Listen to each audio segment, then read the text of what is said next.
Shalom, family. This is Yuda.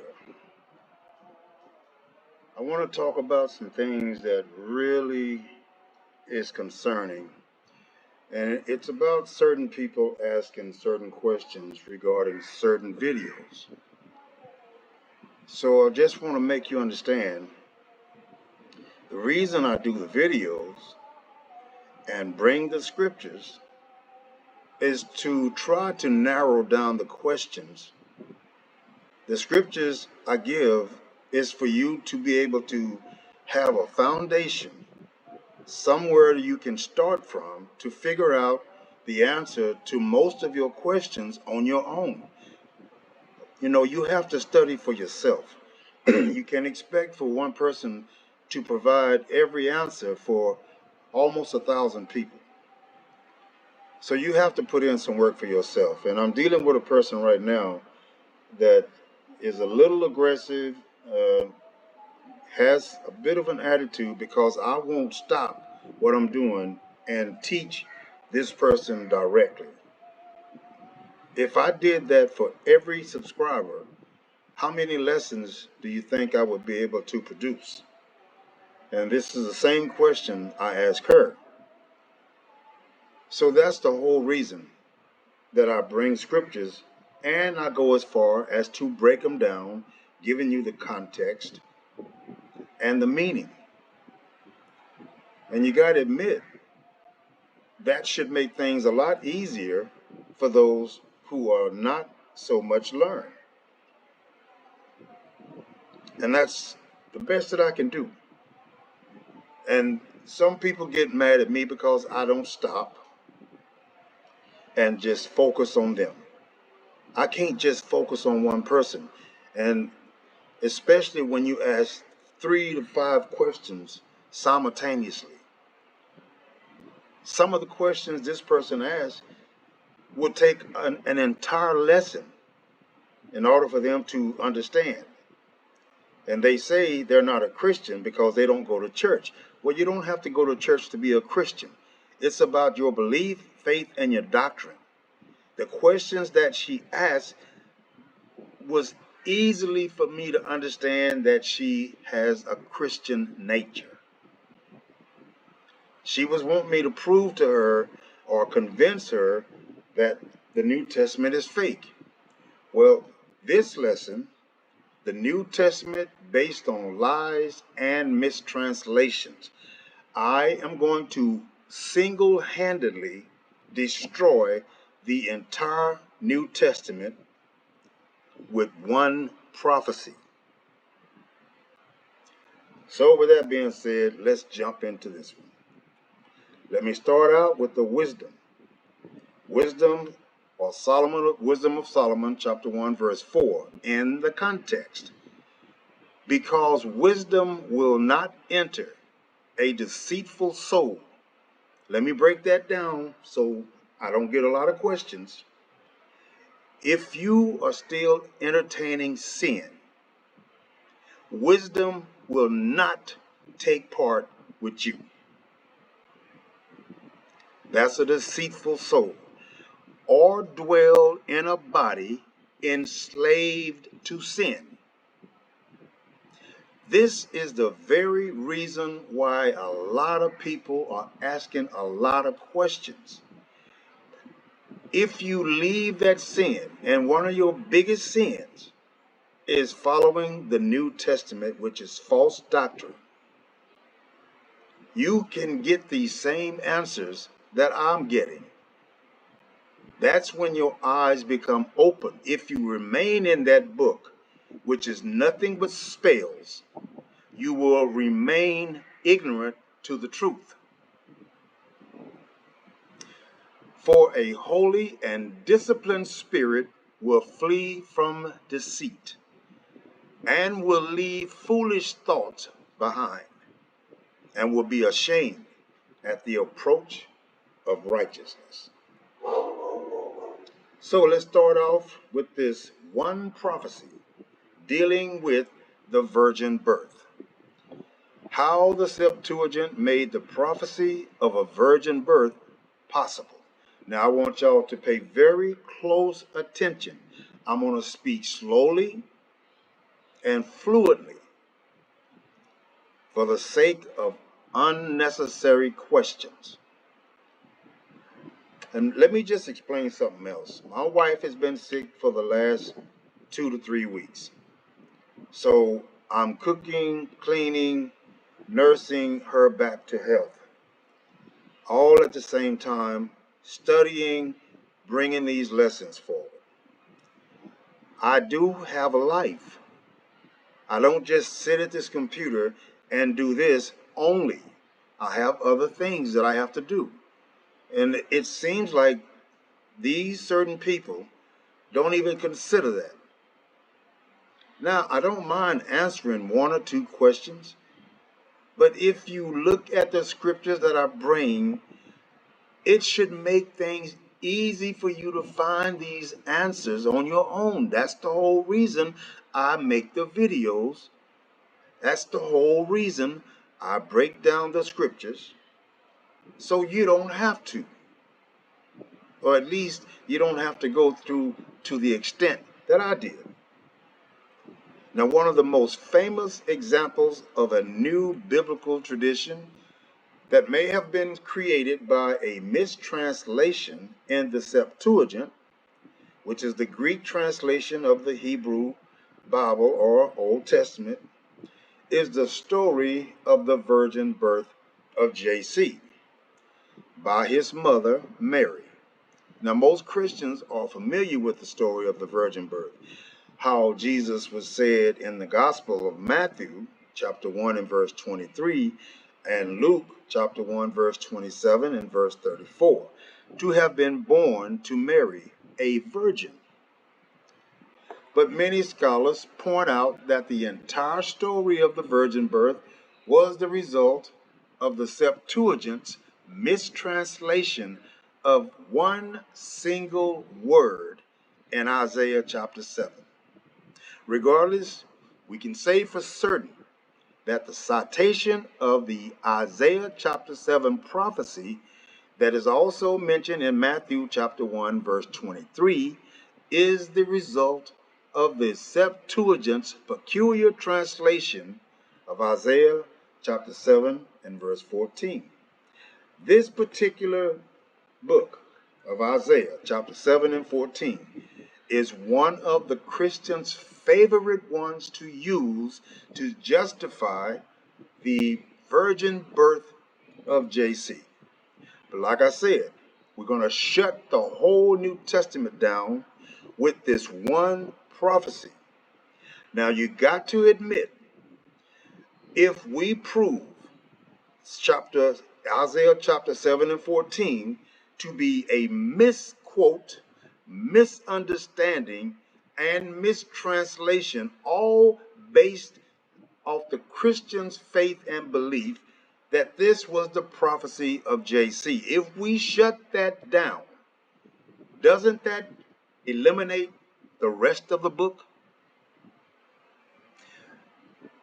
Recall, first, that the Gospel of Mark does not mention the birth of Jesus at all, and that the Gospel of John begins not with Jesus' physical birth, but with a philosophical introduction stating that Jesus existed as the Logos, or Word, which Greek philosophers like the Stoics traditionally used to describe divine reason. Matthew and Luke desire to remedy the problem of Jesus' absent childhood by including birth narratives that would demonstrate Jesus' divine origin and support claims that he was the Jewish Messiah and the Son of God. Like I said, we're going to shut this down. Matthew chapter 1, verse 22 to verse 23 appeals specifically to a prophecy from Isaiah chapter 7 to portray Jesus as a fulfillment of prophecy, which we're going to show you is not. However, because both Matthew and Luke tell stories of the divinely facilitated impregnation of Jesus' mother, Mary, it's evident that both relied on the Septuagint's version of Isaiah chapter 7 and not on the original Hebrew version. This is because authors not only describe Mary as the young woman. Now, like I said, pay very close attention. This is because both authors not only describe Mary as the young woman, Mary as in the Hebrew version, but also use a word that specifically describes a woman who has not yet had sex, as in the Greek version, and who therefore must have been miraculously impregnated by God, making the birth of Jesus all the more auspicious. Now, I want y'all, this is what I teach all the time. Pay attention to the words. So I want you to look up auspicious. Now, let me say something on this particular part that I just read to you. And who therefore must have been miraculously impregnated by God, making the birth of Jesus all the more auspicious. However, the tradition of the virgin birth is the result of not only a questionable translation on the part of the Septuagint, but also the recycling of an expired prophecy that initially involved another king of the Jews, Hezekiah. Now, this is the context, and y'all remember, without context, the scripture has no meaning. You will then start to lean toward your own understanding, which is why I say all the time, get the context. If you want to understand what's going on, get the context. The context of the prophecy in Isaiah chapter 7, verse 14 to 16, is actually the threat against Jerusalem coming from the north in the late 8th century BCE. King Ahaz, Hezekiah's father, feared Jerusalem would be lost to an alliance between King Pekah of Israel and King Rezin of Aram, Damascus, around 732 BCE. Reference that to 2 Kings chapter 16, verse 5. Although Jerusalem was ultimately spared during the time of Hezekiah's father, Ahaz, Jerusalem again came under threat around 701 BCE during the reign of King Hezekiah of Judah, who had rebelled against Assyria.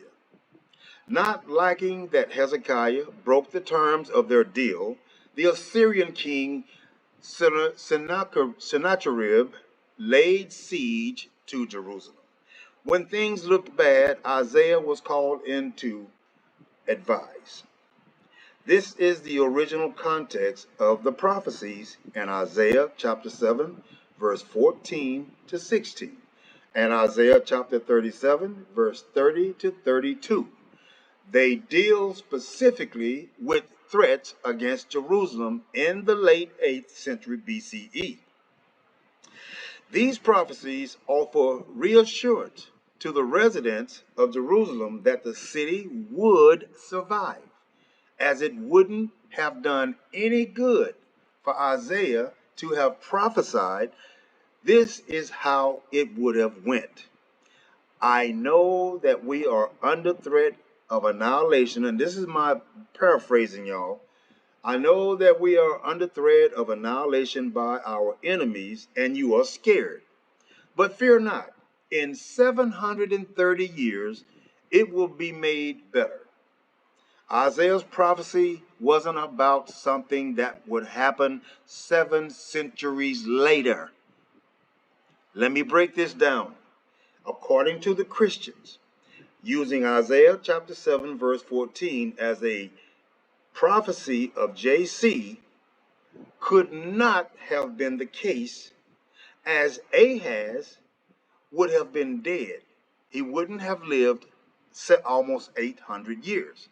And besides, this prophecy was to happen within the birth of the child up until 12 years, which in the Jewish back then was considered the adulthood age. So it was made as a reassurance that Israel would survive the immediate threat of destruction at that time. The prophecy that was given to Ahaz had to be fulfilled while Ahaz was still alive. First, the prophet Isaiah goes to speak to King Ahaz, chapter 7, verse 1 and through 6, and delivers the following words. Isaiah chapter 7, verse 14 to 16. On behalf of the Creator regarding the threat from the alliance between the northern kingdom, Israel, and Aram, Damascus. Therefore, the Creator himself will give you a sign. This is Isaiah telling Ahaz that the Creator himself is going to give him a sign. And that sign goes like this. Look, the young woman, the Hebrew word is Alma, is with child. The young woman is with child. Not the virgin will conceive. The young woman, Alma, is with child, and shall bear a son, and shall name him Emmanuel. Now, right here, I want to point something out.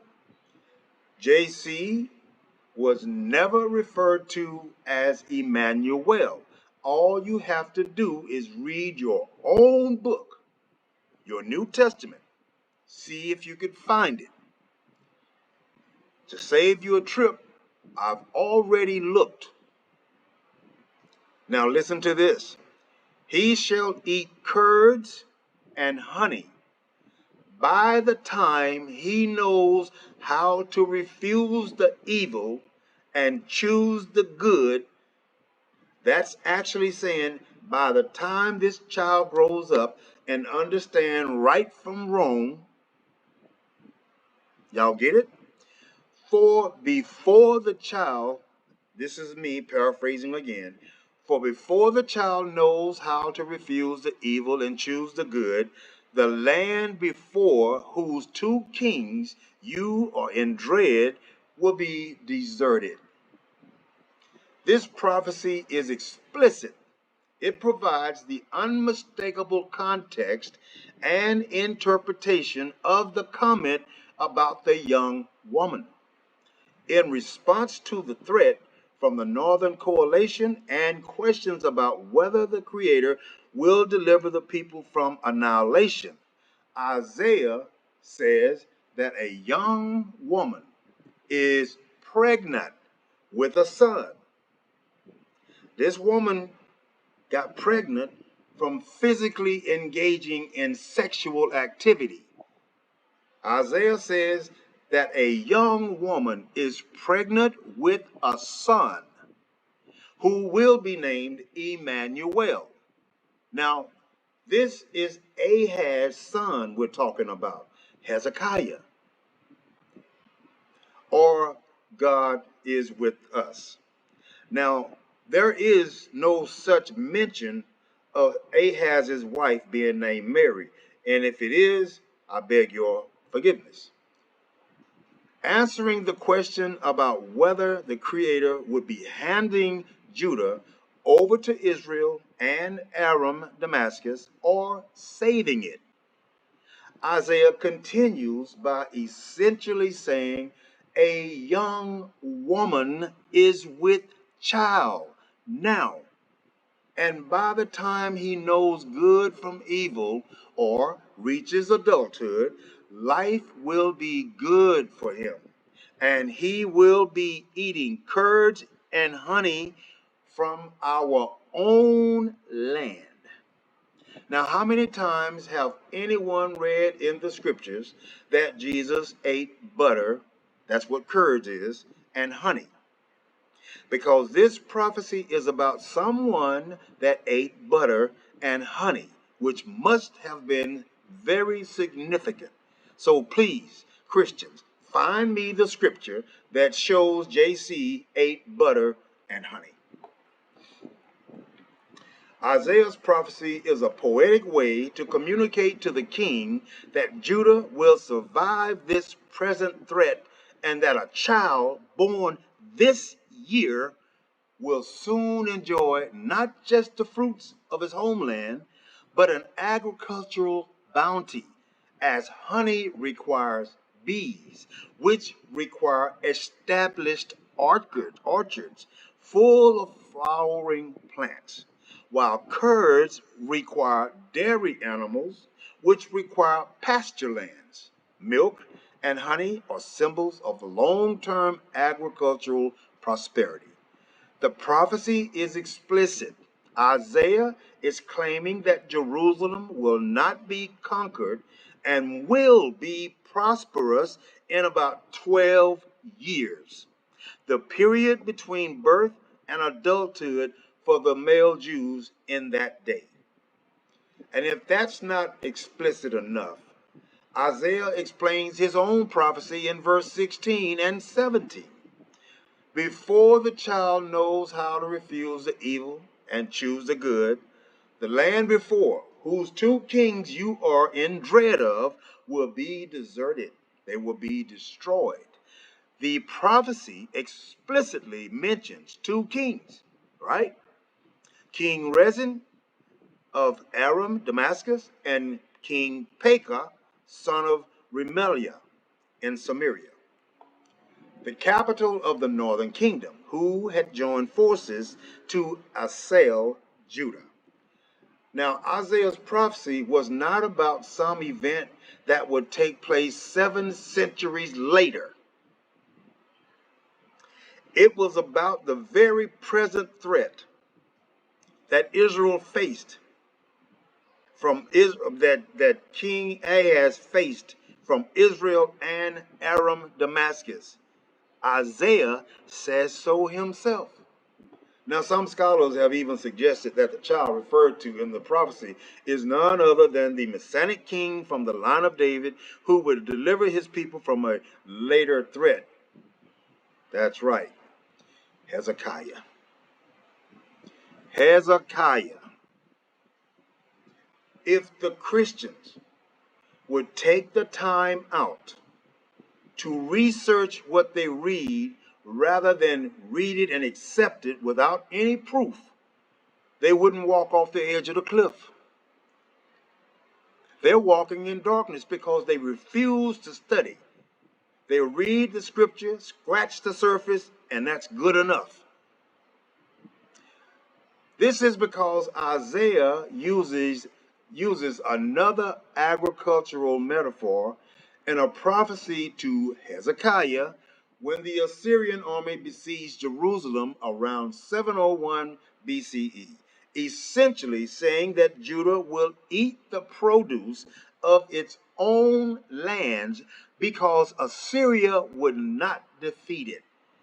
Isaiah chapter 37, verses 30 to 32. Of course, both predictions came to pass. They happened in Ahaz's life. So he got a chance to witness prophecy unfold in his very presence. And Jerusalem was spared from both threats in the late 8th century BCE. Not only are Isaiah's prophecy about Jerusalem's immediate salvation from the immediate threat from foreign kingdoms to the north, but the child whose name means God is with us, appears to be Hezekiah. Let me highlight that so people can understand. Some people just don't get it. The king of Judah, to whom the Creator listened when the king prayed, delivering Jerusalem from King Sennacherib.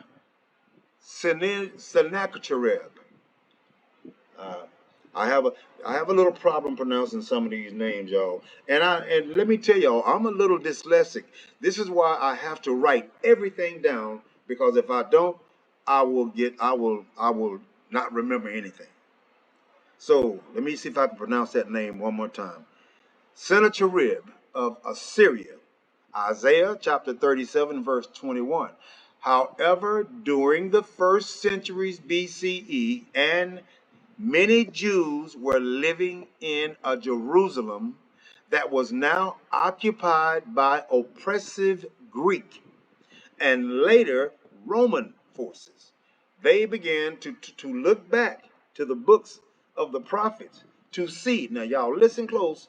They began to look back to the books of the prophets to see if any word of consolation or deliverance could be found regarding their present situation. They were looking back over the history of past prophets, looking for an excuse or a way to use something to justify whatever their plan was. They reread some of their prophets' expired prophecies, that is, prophecies that had predicted an outcome in the past that had already been fulfilled. This is the reason I tell people all the time. The Romans, when they wrote the New Testament, they did a lot of backdating. Here's proof right here. They did it always within a 40-year period. And it's funny how that number 40 is so significant in the book. 40 to the 10th power, 400 years. 40 years in the desert around Mount Sinai. 40 years Noah floated on the water. 40 days and 40 nights Noah floated on the water. So yes, that number is very significant, and they are notorious for backdating, which is what they were doing here. They were trying to figure out how to bring this JC to life. They reread some of their prophets, expired prophecies that had already came to pass. That is, prophecies that had predicted an outcome in the past that had already been fulfilled, like the deliverance of Jerusalem in the late 8th century BCE, and began to reinterpret them as speaking to their present time and struggle. Man, this all you gotta do is look. All you gotta do is look, and you won't have to ask a bunch of stupid questions. And I'm not calling y'all stupid.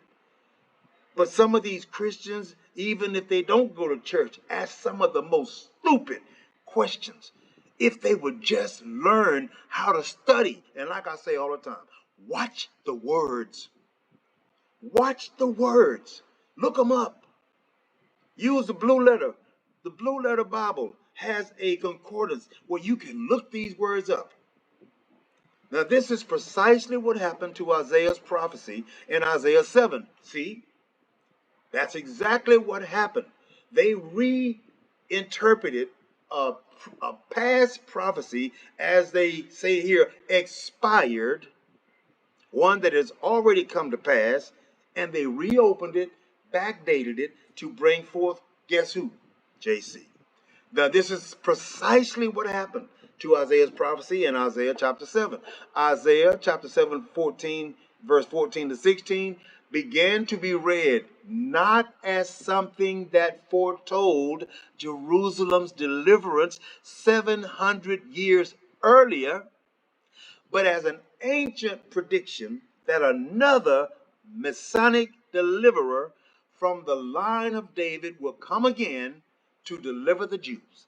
And because at this time Jews and Christians were reading the Septuagint, a new tradition would be made possible by Isaiah chapter 7, verse 14 to 16. Once again, the Hebrew version of Isaiah 7 and 14 reads, "Therefore, the Creator himself will give you a sign, Mr. Ahaz. Look, the young woman, Alma," that's what Alma means, young woman, "is with child. She's not a virgin, she's with child, and shall bear a son, and shall name him Emmanuel. However, in the Septuagint, the word Alma, meaning young woman or marriageable girl, was translated, now y'all watch this, was translated as the Greek word Parthenos, which means young woman or maiden, but also a woman who has not yet had sex. That is a virgin. So do you see how the misunderstanding the words because nobody bothered to look into them or investigate can create so much confusion, and the whole Christian New Testament is built and based on this one chapter in Isaiah.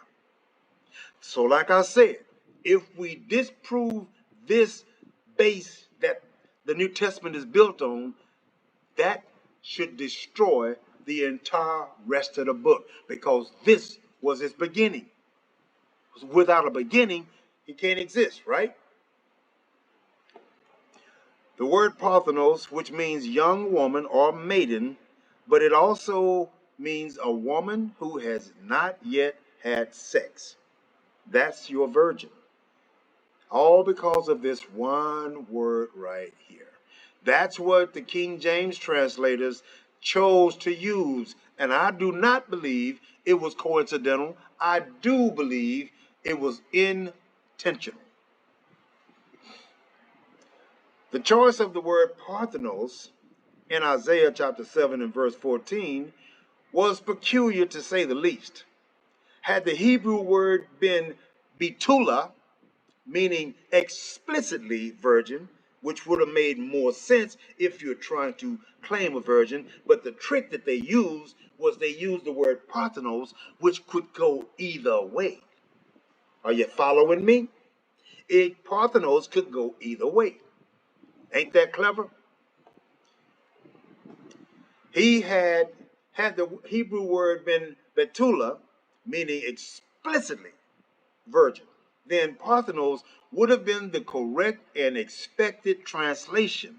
However, since the Hebrew word was Alma, which is simply one synonym for young woman of marriageable age, Parthenos is unexpected, especially since the Septuagint translates other instances of the word Alma with a different synonym for young woman, like Neonis in Exodus chapter 2, verse 8, Neoteti in Proverbs chapter 30, verse 19. However, since Parthenos can mean virgin and is translated as such by the Septuagint in Isaiah chapter 7 and verse 14, Matthew interpreted the text in that fashion. Y'all get my point. Understanding and implying a miraculous conception without conventional sex, an interpretation only made possible by the Septuagint's mistranslation. Thus, the author of Matthew used the verse from the Septuagint's version of Isaiah, chapter 7, excuse me, chapter 7 and verse 14, to describe Mary, whom he believed had miraculously conceived and was giving birth to Emmanuel. God is with us, or the incarnation of God.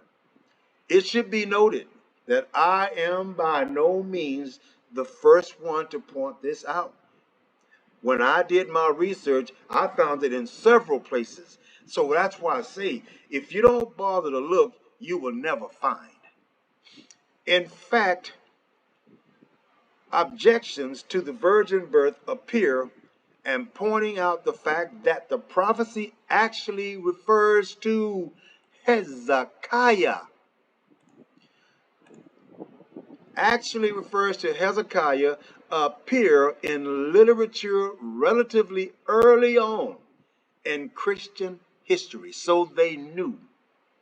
In his dialogue with Trypho, the second century Christian apologist Justin Martyr records a supposed conversation with a Jew named Trypho, who objects to the Christian story of the virgin birth.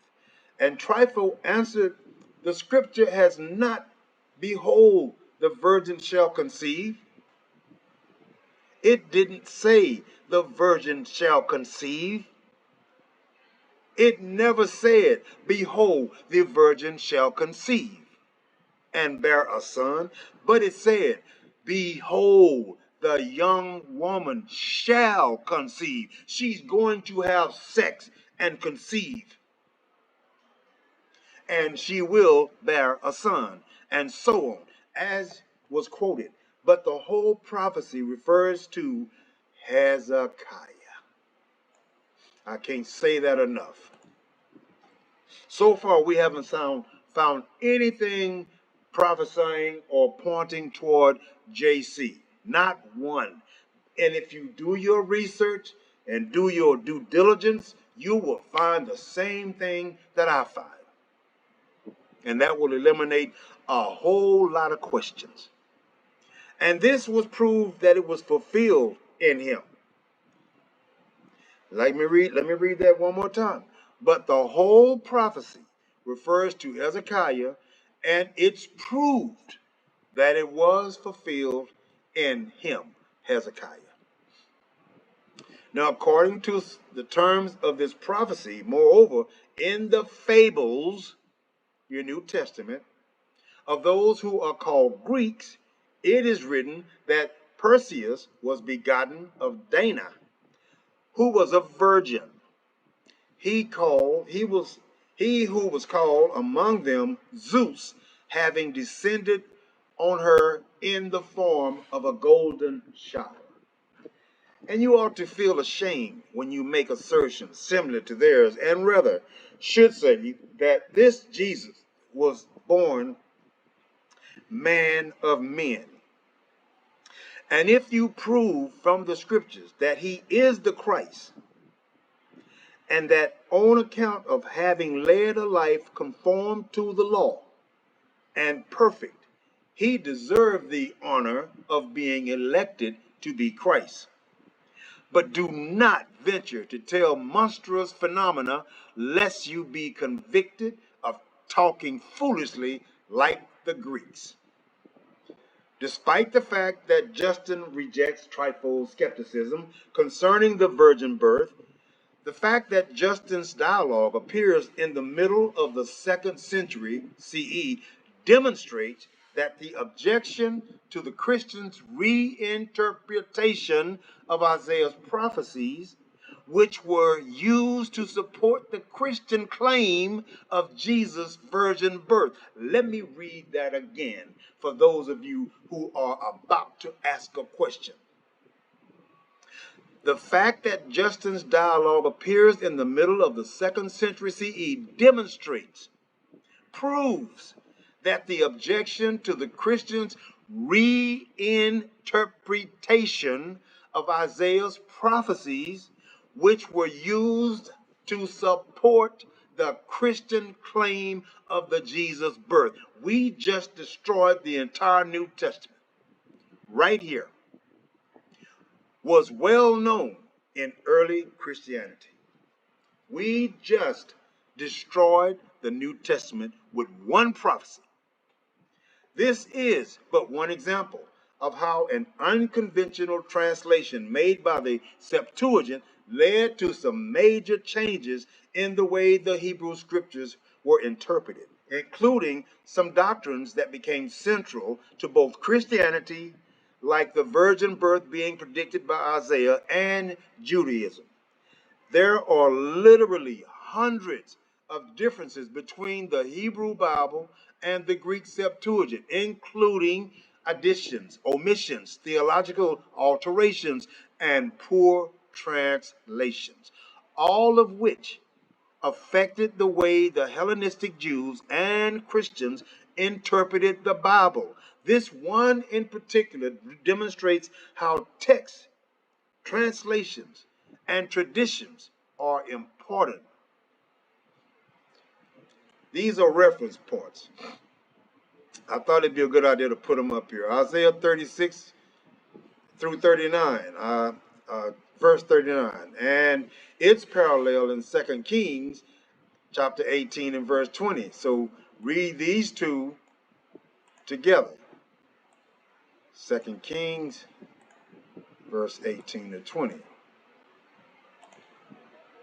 The definition of Betula as one who has not yet had sex is evident in the story of the punishment for men caught raping a woman in Deuteronomy chapter 22, verses 28 to 29, as the woman is described as a virgin, Betula, prior to the rape, but as a young woman, Na'ara, after the rape. Genesis chapter 24, verse 16, even defines Betula specifically as one who has not had sex. The girl, Na'ar, was very fair to look upon, a virgin, Betula, whom no man had known. Genesis 24 in verse 43 is the only other time out of 9 total instances that Alma is translated in the Septuagint using the term Parthenos. Just as moderate dialogue with Trypo 67, it is worth noting that beginning in dialogue with Trypo 71, the proof that Justin Martyr offers Trypo that his apology of Jesus' virgin birth is absolute lies, in his claim that the Septuagint is a perfect translation of the Hebrew text, and it's not. He claims the differences between the two versions are the result of Jews removing portions of the text from the Hebrew versions, and not because the Septuagint may be flawed in portions of its translation. Of course, Justin Martyr bases his reasoning on the assumption that the story of the Septuagint's perfect translation, as told in the apocryphal letter of Aristes, written around 125 BCE, is true. Still, the fact that Justin Martyr is pitting the text of the Septuagint against the Hebrew once again demonstrates that there were acknowledged differences between the two versions, and that many of the Christian claims about Jesus were only made possible by quoting the Septuagint mistranslations. In other words, now that you know the truth about this prophecy in Isaiah chapter 7 and verse 14, if you are wise with understanding, you will also understand that this makes the entire New Testament a lie, right along with the rest of the false doctrine. Isn't this a fact? If they lied about Isaiah chapter 7 and verse 14, which was supposed to be introducing a Savior or Messiah some 730 years away, which Ahaz would not have possibly lived that long, from the prophecy of Isaiah chapter 7 and verse 14 was actually a prophecy about a completely different man named Hezekiah. And how could King Ahaz, who is Hezekiah's father, witness a prophecy intended for him to see within 12 years from the time of this prophecy if it was 730 years in the future? Ahaz would have been long dead. So people, this is my point. This is what I mean by study. Study don't just mean read. You have to read again, and then research, and then research again. It's a lot of work. I'll be the first one to tell you, but it's worth it. Is your soul worth it? Is knowing the truth worth your salvation? It takes work, people. Don't, like these people. I want to call this woman's name, but I don't want to be rude. I don't really think she's trying to be aggressive or obnoxious. I just think she's truly ignorant to how to search out these truths. And then she gets mad at me because I don't want to spend my time with one person when I have a wife that's sick. I have a house that needs cleaning. I have clothes that need washing. I have dishes that need washing. I have food to cook and provide. I mean, I got all this stuff. I have a life. It's not all about what I'm doing right now, but this is a big part of it.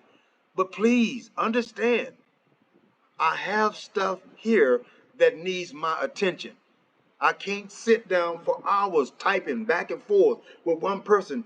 Clearly I can see she don't have the understanding, and when I tell her that, she get upset. But this is the reason I provide scriptures. Now we just destroyed the New Testament. Shalom.